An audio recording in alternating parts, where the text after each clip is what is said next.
Hi guys, today I'm going to show you how to remove this vent. If you want to replace it, this is a quick way how to do it. There's no way for you to get your hands in there and you can take it out. If you look at this, you got to hold it tight. You can't twist it counterclockwise until you get it out. That is how you take it out, okay? So let me go ahead and keep showing you how to remove the rest.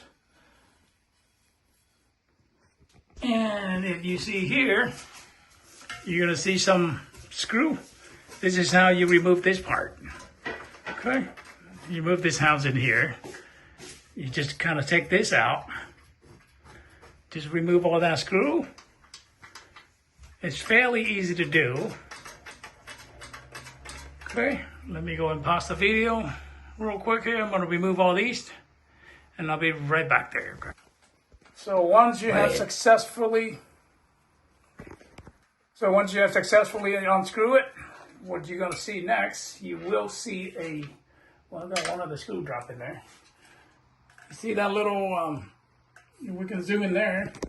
You see that little clip? All you have to do is pull it out. Okay, that's it.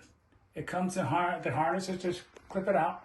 And the way you remove this is actually fairly easy also.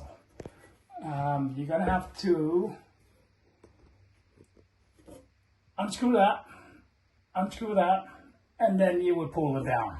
The reason why for that is you can see here, there is the mount for it right there, okay? So I will go ahead and unscrew this, and then I'm going to show you how to kind of remove it down really quick, okay? I'm going to go ahead and pause the video. Let me grab a screwdriver and go ahead and show you how to do the next step. Okay, I've got one out. Also got that one out. I'm going to put it somewhere so I don't lose the screw. And this is how you take it out. You see that? When I pull it, that's it. It comes in like that. You pull it down. And again, you will go ahead and you're going to see another harness right here. All you have to do is take that out. And now you will be able to go, if you want to remove this and replace it, which I will.